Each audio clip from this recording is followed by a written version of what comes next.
Good morning बच्चों। आज का हमारा टॉपिक है संधारित्रों का संयोजन। आज हम क्या पढ़ने वाले हैं बेटा? संधारित्रों का संयोजन। तो संधारित्रों का संयोजन मतलब कॉम्बिनेशन ऑफ कैपेसिटर्स। संधारित्रों का संयोजन, इसका मतलब क्या है? कॉम्बिनेशन पढ़ना चाहते हैं, कॉम्बिनेशन ऑफ कैपेसिटर। तो संधारित्रों का संयोजन क्यों करते हैं? पहला क्वेश्चन तो यही है। जैसे मान लो कि तुम्हारे पास 2 माइक्रोफैरड का संधारित्र है। माइक्रोफैरड आप जानते हैं संधारित्र की धारिता का मात्रक है। 2 माइक्रोफैरड संधारित्र है, 3 माइक्रोफैरड का संधारित्र है बेटा। तो अब तुम्हें 1.5 माइक्रोफैरड का चाहिए, कैसे करोगे?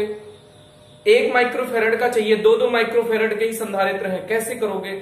तो अलग अलग धारिता के मान प्राप्त करने के लिए संधारित्रों का संयोजन किया जाता है। तो इसका क्या है, इसके बारे में क्या लिख सकते हैं कि अलग अलग धारिता के अलग अलग धारिता वाले मान प्राप्त करने के लिए संधारित्रों का संयोजन करते हैं।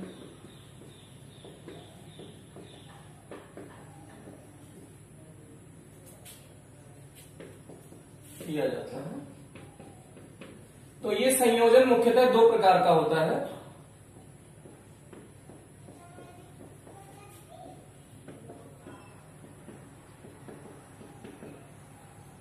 पहला श्रेणी क्रम संयोजन,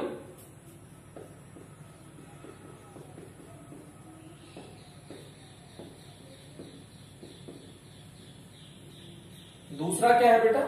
समांतर क्रम संयोजन।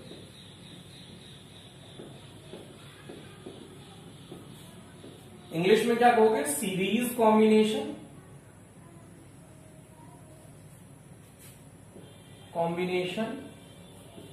And parallel combination. तो हमको दोनों पढ़ना है, सीरीज कॉम्बिनेशन फिर पैरेलल कॉम्बिनेशन। जब इसको हम अच्छे से, इसके लिए हमारी अंडरस्टैंडिंग हो जाएगी, तब हम इसका मिश्रण पढ़ेंगे। तो कॉम्बिनेशन सीरीज और पैरेलल का भी करेंगे, तो वो इसका लास्ट टॉपिक होगा। तो इस टॉपिक का लास्ट टॉपिक होगा जो हम लोग ये टॉपिक पढ़ रहे हैं। इसका सब टॉपिक क्या है? श्रेणी क्रम संयोजन और समांतर क्रम संयोजन से सीरीज कॉम्बिनेशन और पैरेलल कॉम्बिनेशन। किसके लिए? कैपेसिटर के लिए। तो कैपेसिटर हम लोग देखना चाहते हैं बेटा। कैपेसिटर में बहुत डिटेल में हम लोग एनालिसिस करने वाले हैं।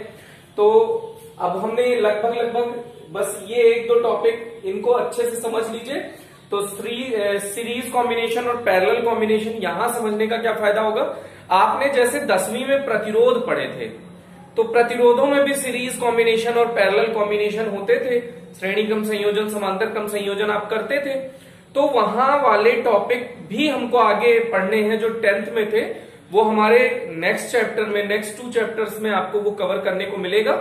तो अगर यहां से आप श्रेणी और समांतर अच्छे से समझ लेंगे, तो आपको उन चैप्टर्स में जब आपका प्रतिरोधों का संयोजन आएगा, श्रेणी क्रम संयोजन और समांतर क्रम संयोजन, तो आप उसे बहुत अच्छे से समझ पाएंगे। तो इसलिए यहाँ के इस टॉपिक को आप अच्छे से समझने की कोशिश करिएगा। फिर उसके बाद हम लोग वहां के प्रतिरोधों के संयोजन को भी सीखेंगे। तो सबसे पहले इसमें हम पढ़ने जा रहे हैं श्रेणी क्रम संयोजन, सीरीज कॉम्बिनेशन ऑफ कैपेसिटर्स। श्रेणी क्रम संयोजन।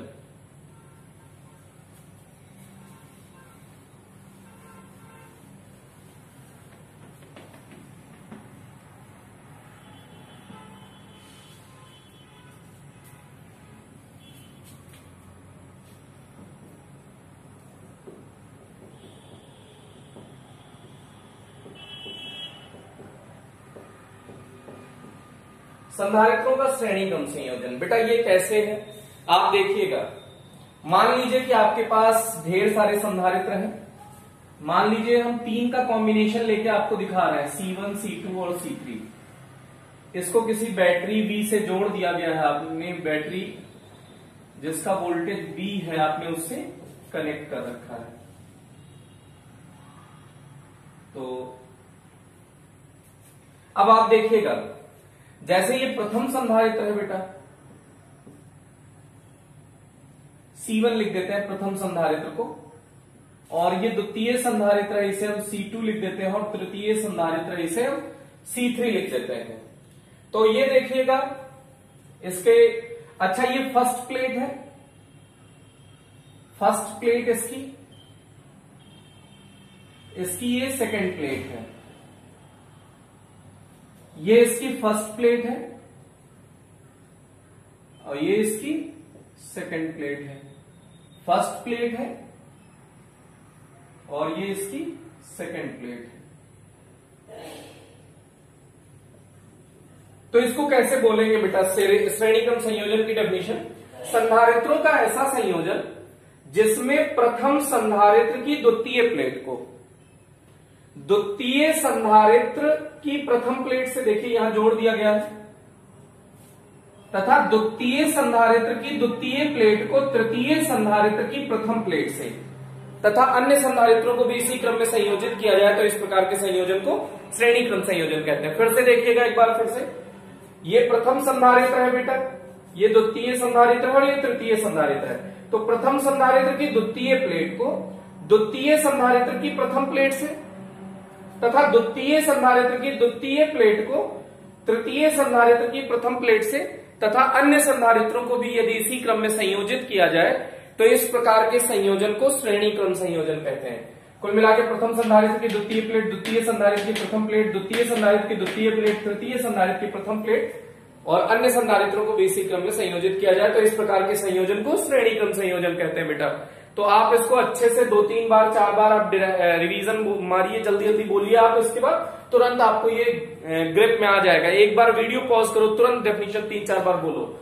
अब यहां से मान लीजिए कि यहां इसका विभवांतर कुछ V1 है, इसके लिए विभवांतर कुछ द्वितीय प्लेट के लिए हमने V2 मान लिया है और तृतीय प्लेट के लिए V3 मान लिया है, लेकिन नेट कितना है V, तो सभी के तुल्य कितना है विभवांतर बेटा V, और अलग अलग अगर देखें तो V1, V2, V3 है।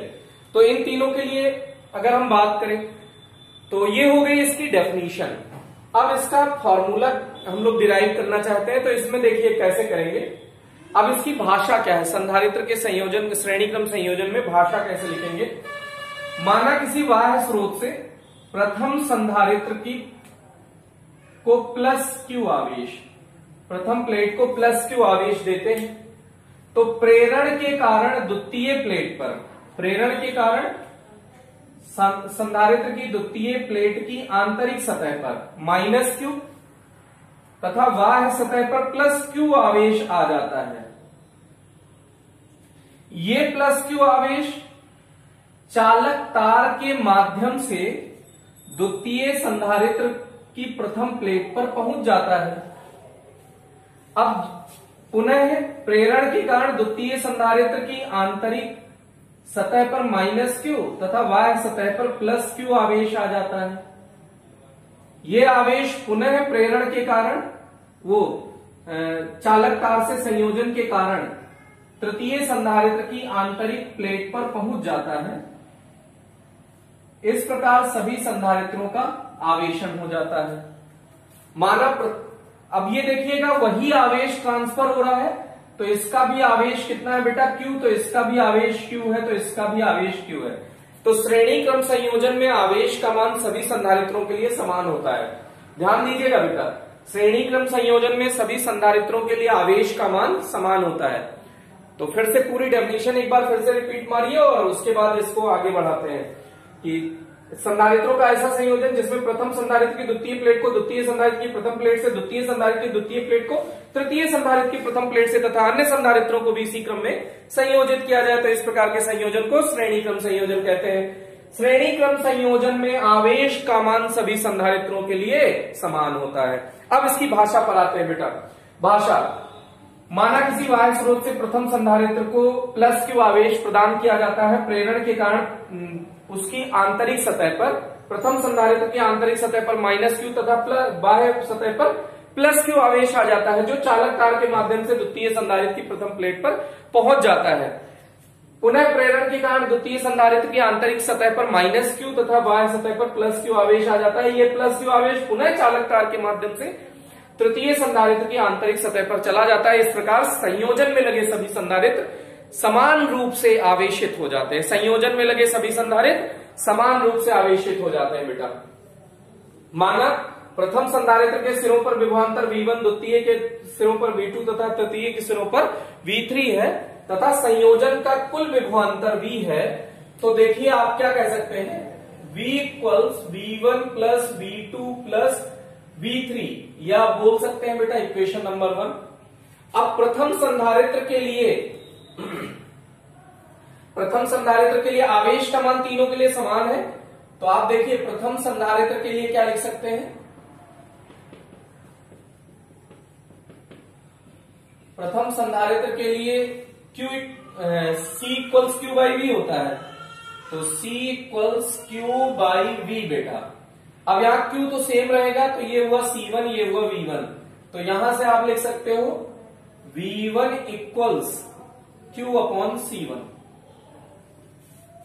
द्वितीय संधारित्र के लिए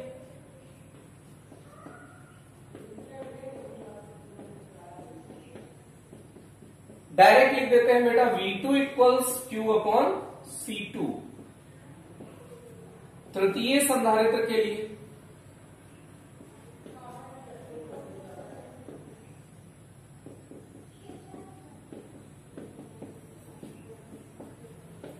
V3 equals Q upon C3।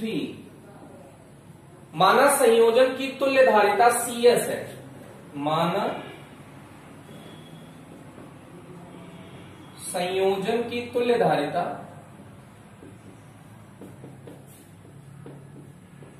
CS है तथा विभवांतर V है। तो V इक्वल्स क्या हो जाएगा, Q अपॉन CS। CS क्या है, संयोजन की तुल्य धारिता है बेटा। ये समीकरण नंबर 5। समीकरण 2, 3, 4, 5 का मान समीकरण 1 में रखने पर, समीकरण 2, 3, 4 व 5 का मान समीकरण 1 में रखने पर क्या आ जाएगा रिजल्ट बेटा। V की जगह पे क्या रखते हैं, Q upon CS, Q upon CS। S for series, C for capacitance, series combination of capacitor, series combination of capacitor. इसको कंप्लीटली कैसे बोलेंगे, सीरीज कॉम्बिनेशन ऑफ कैपेसिटर। अब उसके बाद इक्वल्स V1 के प्लेस पे क्या लिखेंगे, Q अपॉन C1, V2 के प्लेस पे Q अपॉन C2, V3 के प्लेस पे Q अपॉन C3। अगर Q कॉमन ले लिया जाए बेटा तो 1 upon C1 plus 1 upon C2 plus 1 upon C3 बचेगा। ये Q अपॉन CS, Q से Q कैंसिल आउट हो गया, 1 upon CS equals 1 upon C1 plus 1 upon C2 plus 1 upon C3। ये हो गया बेटा। अब इसके बाद भाषा लिख सकते हैं कि यदि संयोजन में n संधारित्र संयोजित हो, यदि संयोजन में जैसे हमने 3 लगाया है, ऐसे डॉट डॉट डॉट कितने संयोजित हो, n संधारित्र संयोजित हो, तो संधारित्र की तुल्य धारिता, ये यहां ऊपर लिख देते हैं। तो 1 upon CS, 1 upon C1 plus 1 upon C2 plus dot dot dot 1 upon CN। ये हो जाएगा फॉर्मूला बेटा। अगर n संधारित्र संयोजित हो तो फॉर्मूला ये आ जाएगा। इसको भी परिभाषित कर सकते हैं, श्रेणी क्रम संयोजन की तुल्य धारिता। CS क्या है, श्रेणी क्रम संयोजन की तुल्य धारिता। श्रेणी क्रम संयोजन की तुल्य धारिता का व्युत्क्रम, श्रेणी क्रम संयोजन की तुल्य धारिता का व्युत्क्रम अलग अलग संधारित्रों की धारिताओं के व्युत्क्रम, और बीच में प्लस लगा है, के योग के बराबर होता है। फिर से बोलिएगा, संयोजन की तुल्य धारिता का व्युत्क्रम, श्रेणी क्रम संयोजन की तुल्य धारिता का व्युत्क्रम संयोजन में लगे अलग अलग संधारित्रों की धारिता के व्युत्क्रम के योग के बराबर होता है। ओके, तो इस तरह से इसको डिफाइन भी कर सकते हैं। एक बार वीडियो पॉज करो जल्दी से और खुद से डिराइव करो बेटा, बहुत इजी डेफिनेशन है, बहुत इजी डेरिवेशन है, इसको खुद से डिराइव करने की कोशिश करें फास्ट। इसको आप वीडियो पॉज करके बहुत तेजी से करें, उसके बाद हम लोग इसको आगे फर्दर प्रोसीड करने वाले हैं। तो यहां से इरेज कर रहे हैं, इसी में और बहुत सारे छोटे छोटे बातें हम लोग कर सकते हैं। तो अगर मान लीजिए हम थोड़ी थोड़ी छोटी छोटी बातें करना चाहते हैं, माना संयोजन में लगे सभी संधारित्रों की धारिता समान है। यदि संयोजन में लगे सभी संधारित्रों की धारिता समान है, C1 equal C2 equal dot dot dot Cn, माना इनको हमने C मान लिया। कितना मान लिया बेटा? C। तो 1/CS 1/C plus 1/C plus 1/C plus dot dot dot 1/C। तो C 1/C 1/C दो बार जोड़ो 2/C, 1/C 1/C 1/C तीन बार जोड़ो 3/C। तो ऐसे 1/C 1/C 1/C n बार जोड़ो तो n/C। तो 1/CS इक्वल्स n/C। लेकिन हमको क्या चाहिए बेटा? CS। तो CS इक्वल्स क्या हो जाएगा? C/n। अच्छा, जो सभी संधारित्र की धारिता C है बेटा, और n से डिवाइड कर दिया गया, जितने लोग लगे हैं उनसे डिवाइड कर दिया गया। तो इस तरह से हम कह सकते हैं कि जो श्रेणी क्रम संयोजन का जो तुल्य धारिता होता है, संयोजन में लगे सबसे कम धारिता वाले संधारित्र की धारिता से भी कम होता है, क्योंकि डिवाइड हो रहा है बेटा। फिर से सुन लीजिएगा, संयोजन में मान लो कि जैसे 1 माइक्रोफैरड का लगाया है, तो जो तुल्य आएगा वो 1 से भी कम आएगा। तो आप देख लीजिए, अगर धारिता को कभी कम करना होता है, जैसे 2 माइक्रोफैरड के 2 संधारित्र हैं तुम्हारे पास, और तुम 1 माइक्रोफैरड का बनाना चाहते हो, तो उनको क्या कर दो? श्रेणी क्रम संयोजित कर दो। कैसे? देखो, 2 माइक्रोफैरड और 2 माइक्रोफैरड के 2 संधारित्र हैं, आप 1 माइक्रोफैरड का बनाना चाहते हो, तो कैसे करोगे बेटा? ये दोनों श्रेणी में है, तो 1/CS इक्वल्स 1/2 प्लस 1/2। तो ये हो जाएगा 1/2 1/2 1 हो जाएगा, तो 1/CS। तो CS इक्वल्स क्या आ गया? 1 माइक्रोफैरड। आप देखिए धारिता घट गई। तो संयोजन में जो सबसे कम धारिता वाला संधारित्र होता है, उससे भी कम संयोजन की धारिता आती है बेटा, ये ध्यान दीजिएगा। तो अगर धारिता, जैसे हमारे पास जितने संधारित्र हैं उनकी धारिता को और कम करना है, तुल्य धारिता कम करना है, तो उनका संयोजन कैसे कर दो बेटा? श्रेणी क्रम संयोजन। ओके, तो यहां से ये कॉन्सेप्ट क्लियर हो गया। अब इसके बाद अगर इस टाइप का फॉर्मूला आता है, तो जनरली 2 संधारित्र समांतर क्रम में, वो श्रेणी क्रम में लगे होते हैं। तो यदि 2 संधारित्र संयोजित हो, यदि 2 संधारित्र संयोजित हो, तो इनके लिए भी आप बोल सकते हैं, तो 1/CS equals 1/C1 plus 1/C2, LCM ले लो बेटा। तो C1 C2, तो यहां आ जाएगा C1 plus C2, 1/CS equals, तो पलट दो क्योंकि हमको CS चाहिए होता है, तो C1 C2/C1 प्लस C2। तो अगर 2 संधारित्र लगा हो तो डायरेक्ट आप इस फॉर्मूले से कैलकुलेट करोगे, थोड़ा सा कैलकुलेशन में आपको सहूलियत मिलेगी। एक बार इसको भी आप फिर से वीडियो पॉज करके देखने की कोशिश करें, फिर उसके बाद हम लोग आगे प्रोसीड कर रहे हैं। ओके, तो आप वीडियो पॉज करके इसको भी समझने की कोशिश करें जो हमने अभी बातें की हैं। अब अगर इसमें थोड़ा सा कॉम्प्लिकेटेड डायग्राम कई बार दे दिया जाता है, ये तो इजी डायग्राम थे, कॉम्प्लिकेटेड दे दिया जाता है तो थोड़ा सा कम समझ में आता है, श्रेणी है कि समांतर है। तो इस टाइप की स्थिति में हम लोग आपको दिखा रहे हैं कि किस टाइप से थोड़ा सा कंफ्यूज कर सकते हैं इसमें। तो मान लीजिए कि ऐसे इस टाइप से दे देते हैं, लगातार ऐसे 3-4 प्लेट लगा दी, इसमें एप्साइलन R1, इसमें एप्साइलन R2, इसमें एप्साइलन R3 परावैद्युत पदार्थ भर दिया। तो इसका कुछ हमने ऐसे बना दिया, तो इसमें हम ऐसे डॉट डॉट डॉट से दिखा देते हैं। तो इसमें हम लोग ऐसे करके कुछ, ये एप्साइलन R3 भर दिया। तो ये देखिए बेटा, ये प्लेट की मोटाई कम ज्यादा कर सकते हैं, मतलब इस प्लेट को और थोड़ा पास रख दे तो इसकी मोटाई मान लो T1 है, T2 है और T3 है, या D1 D2 D3 मान लीजिए, उससे कोई फर्क नहीं पड़ता। इनके गैप में जो है इसको D1 D2 D3 मान सकते हैं। तो बेटा इसके संयोजन को समझने के लिए आप ऐसे समझिए कि इसको आपको फैलाना है, तीनों संधारित्र को अलग करना है। देखिए बेटा, ये देखिए चालक को चालक से ये बीच में तार हटा के चिपका भी तो सकते हैं, तो सेम डिट्टो सिचुएशन जनरेट होगी बेटा। अगर चिपका दोगे तो देखो इधर माइनस इधर प्लस, प्रेरण के कारण वैसे भी आ जाता। तो आपको 2 प्लेट की बजाय 1 प्लेट लगता, और उसके बाद ये जो आपने वायर लगाया होगा ये भी तो धातु का लगाया होगा, तो इसमें भी खर्चा आया होगा, ये भी बचत हो जाएगी। तो अगर खर्चा बचाना होता है, बचत करनी होती है, तो संयोजन इस टाइप से कर देते हैं। तो इसको आप समझने की कोशिश करो। जैसे इसी को आप खोल दीजिए तो ये देखिए इस टाइप से बन जाएगा कि नहीं बन जाएगा। देखिए इनको चिपका के देखिए, इस तार को हटाइए चिपका दीजिए, इस तार को हटाइए चिपका दीजिए, क्या वही सीन है? तो ये ऐसे खड़ा खड़ा बना देते हैं जिससे आप कंफ्यूज हो सके। तो आप उससे बचने के लिए देखिए इसको कैसे कर दीजिए, ये अलग कर दीजिए, इसको अलग कर दीजिए, इसको अलग। क्या यही सेम डायग्राम है? ओके। अच्छा, इसका area of cross section same होगा तीनों का, क्योंकि ये लेंथ सेम है तो area of cross section same होगा।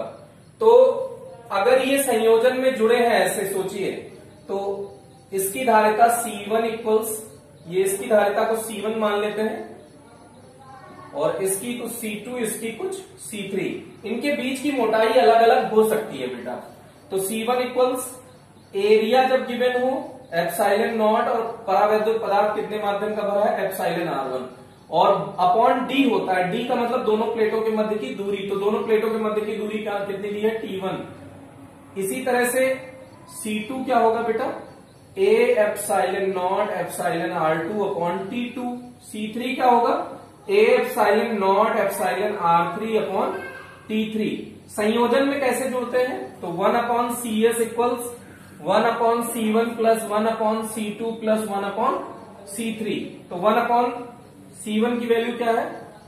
A epsilon not epsilon R1 upon T1 plus 1 upon A epsilon not epsilon R2 upon T2 plus 1 upon A epsilon not epsilon R3 upon T3। ये हो गया।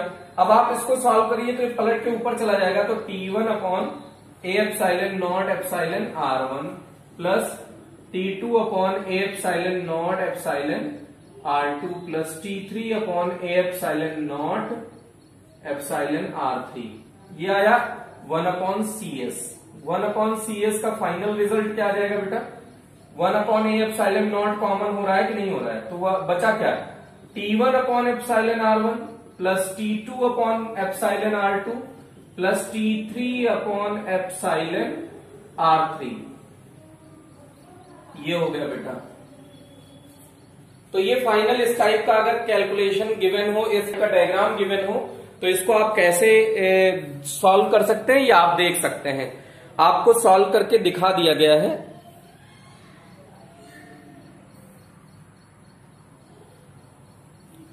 तो इस तरह से इस टाइप का अगर कैलकुलेशन करना हो तो आप कर सकते हैं। आप देखिएगा, अगर ये संयोजन आप अच्छे से समझ चुके हैं तो हम लोग संधारित्रों का समांतर क्रम संयोजन पढ़ना चाहते हैं। संधारित्रों का समांतर क्रम संयोजन। बेटा इसको वीडियो पॉज करके तुरंत किया करो, तभी आप अच्छे से सीख पाओगे।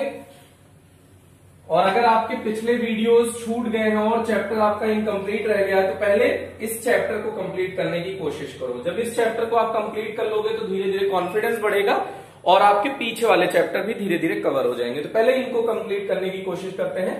तो संधारित्रों का कौन सा संयोजन हम पढ़ने जा रहे हैं? समांतर।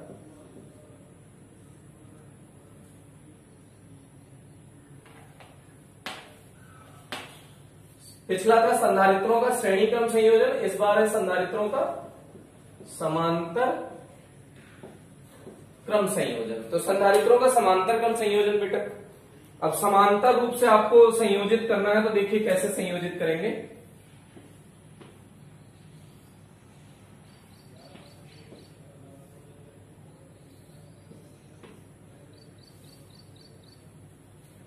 ये मान लीजिए C1 संधारित्र है, ये C2 है और ये C3 है। बेटा जैसे स्कूल में आपने देखा होगा एक कंप्लीट लाइन, तो एक के पीछे एक के पीछे एक के पीछे एक के पीछे एक के पीछे ये लोग कैसे लगे हैं, श्रेणी क्रम में। और आपने देखा होगा एक लाइन, बगल में 2 लाइन, 3 लाइन, 4 लाइन, ऐसे ढेर सारी लाइन अगर आप देखेंगे तो ये लाइन आपस में कैसे खड़ी हुई है, समांतर क्रम में खड़ी हुई है।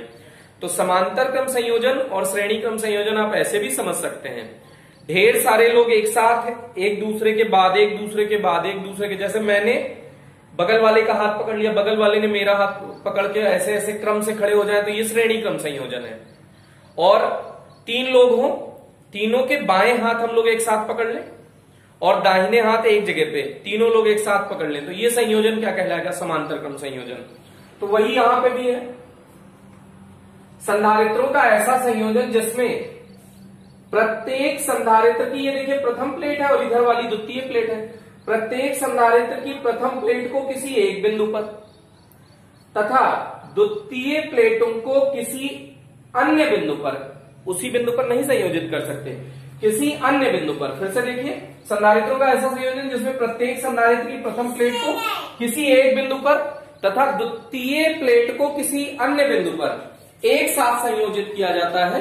तो इस प्रकार के संयोजन को समांतर क्रम संयोजन कहते हैं। फिर से आप सुन लीजिएगा, संधारित्रों का ऐसा संयोजन जिसमें प्रत्येक संधारित्र की प्रथम प्लेट को किसी एक बिंदु पर तथा द्वितीय प्लेटों को किसी अन्य बिंदु पर एक साथ संयोजित किया जाए, तो इस प्रकार के संयोजन को समांतर क्रम संयोजन कहते हैं। अब इसको अगर आप आगे प्रोसीड करना चाहें तो एक 20 वोल्ट की बैटरी लगा दीजिए, तो आप देखिए यहां से जो आवेश जाएगा इस पर अलग जाएगा, ये इस पर अलग जाएगा, इस पर अलग जाएगा, तो धारिता के अनुसार विभाजित हो जाएगा।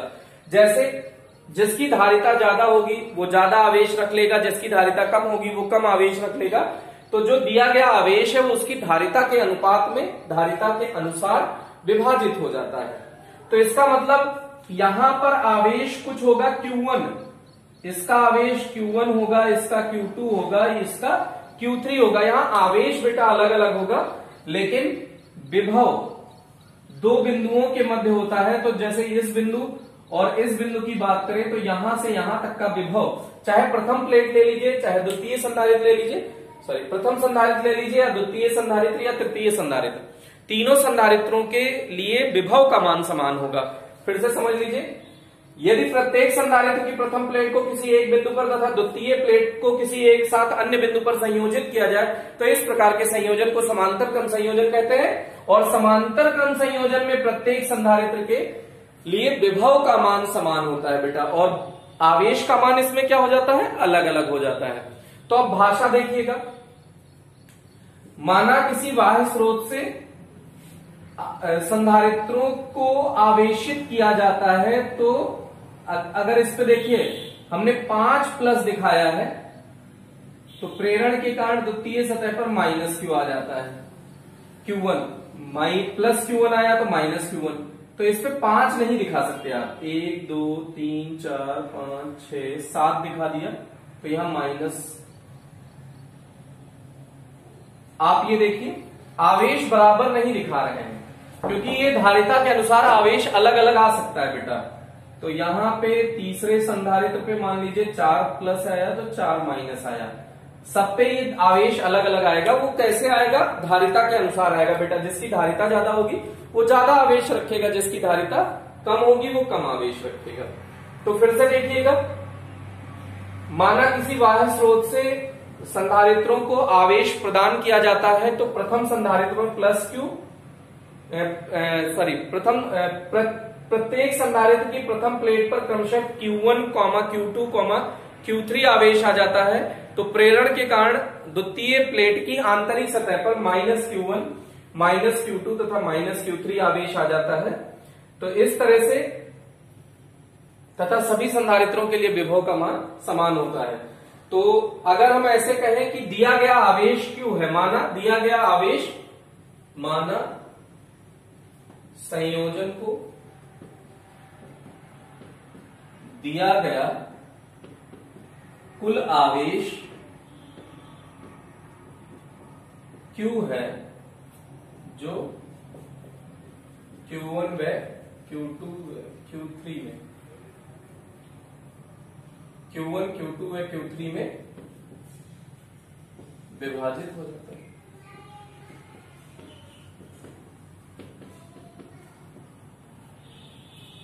तो संयोजन के लिए क्या हो जाएगा बेटा, दिया गया कुल आवेश सभी आवेशों के योग के बराबर हो जाएगा, समीकरण नंबर 1। अब इसके लिए क्या लिखेंगे, प्रथम संधारित्र के लिए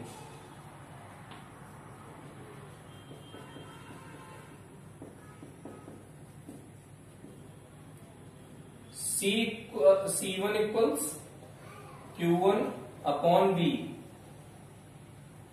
तो यहां से क्या हो जाएगा बेटा, Q1 इक्वल्स C1V। द्वितीय संधारित्र के लिए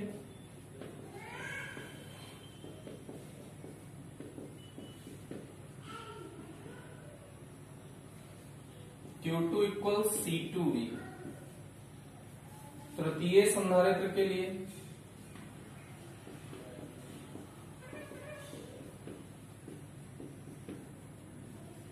Q3 equals C3V।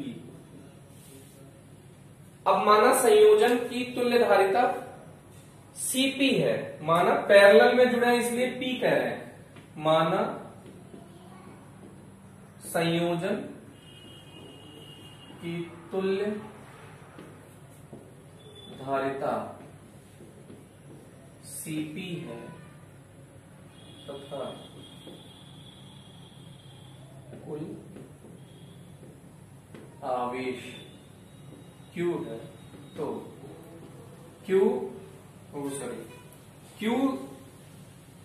Total equals क्या हो जाएगा, C पैरेलल इंटू V।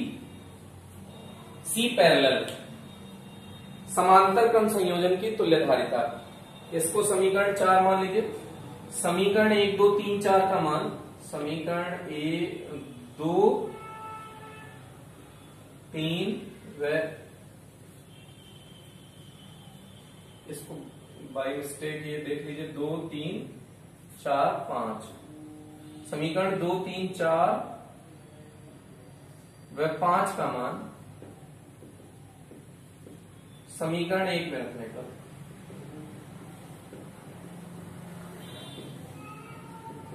समीकरण 1 में रख दीजिए, तो Q की जगह क्या रख देंगे बेटा, Q की जगह Cp इंटू V लिख दीजिए।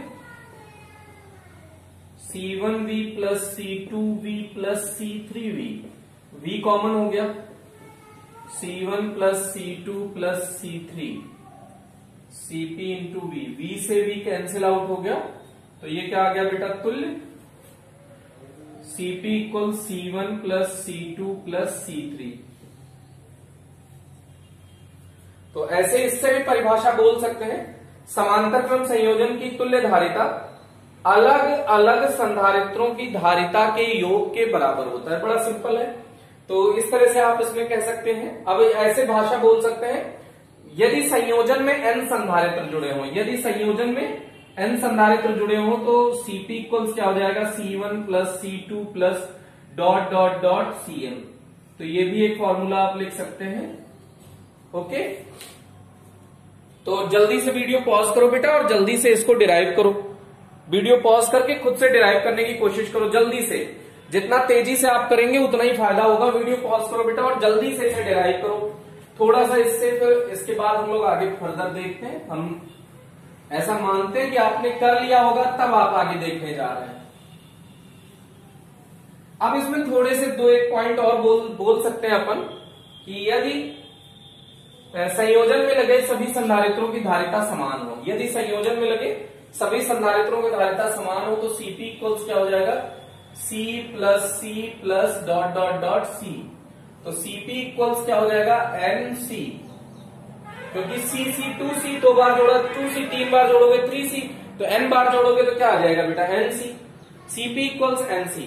तो इसमें आप बोल सकते हैं, इस प्रकार हम कह सकते हैं कि संयोजन में लगे सबसे अधिक धारिता का जो भी होगा, क्योंकि गुणा हो रहा है तो उससे भी अधिक धारिता होगी। संयोजन में लगे संधारित्र में सबसे अधिक धारिता वाले संधारित्र से भी तुल्य धारिता अधिक होती है। मान लीजिए कि आप ऐसे दिखा रहे हैं, ये दोनों संधारित्र हैं, इन दोनों को हमने समांतर क्रम में संयोजित कर दिया। तो इसका धारिता 2 माइक्रोफैरड है और इसका 3 माइक्रोफैरड है। तो इन दोनों का तुल्य क्या हो जाएगा? Cp equals C1 plus C2। तो 2 और 3 5, 2 प्लस 3 5 माइक्रोफैरड। तो जो सबसे कम संधारित्र की धारिता सबसे अधिक थी 3 माइक्रोफैरड, तो तुल्य कितनी आई? 3 से भी ज्यादा आ गई। तो अगर हमको संयोजन में धारिता बढ़ानी हो, जैसे हमें मान लीजिए 2 ही माइक्रोफैरड और 3 ही माइक्रोफैरड के सारे संधारित्र हैं और अधिक मान का संधारित्र चाहिए, तो क्या कर दो? दोनों को समांतर क्रम में जोड़ दो, देखिए धारिता बढ़ जाएगी। तो जब धारिता बढ़ानी हो हमें, तो संयोजन कैसे किया जाता है बेटा? समांतर क्रम में किया जाता है। और जब धारिता घटानी होती है तो संयोजन कैसे किया जाता है? श्रेणी क्रम में किया जाता है। तो इस तरह से इसके बारे में भी आप देख सकते हैं। अब इसमें और जैसे वही कॉम्प्लिकेटेड डायग्राम जैसे पिछले में था, वैसे इसमें हो सकता है कि ऐसा आगे डायग्राम आपको दिया हो, तब तुल्य धारिता निकालनी हो। जैसे ये दे दिया, एक प्लेट है, देखने में तो लग रहा है, और यहां से यहां एप्सिलॉन R1 परावैद्युत पदार्थ भर दिया गया। इस एरिया में इतने एरिया में क्या भर दिया गया? एप्सिलॉन R2 भर दिया गया। और इस एरिया में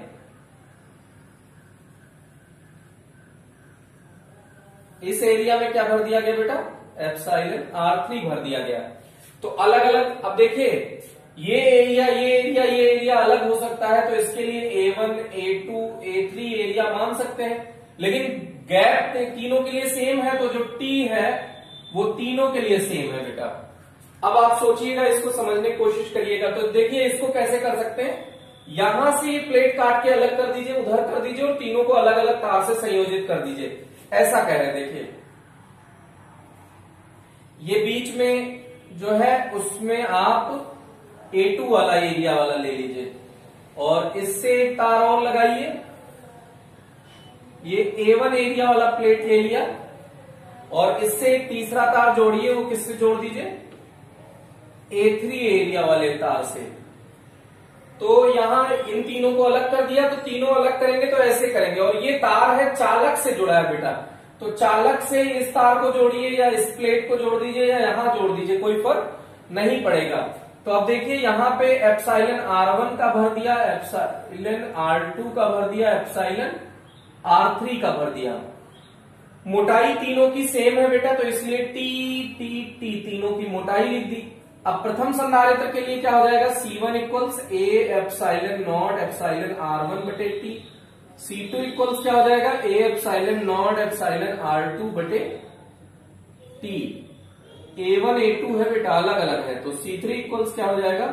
A3 epsilon not epsilon R3 upon T। तो Cp क्या हो जाएगा? C1 plus C2 plus C3।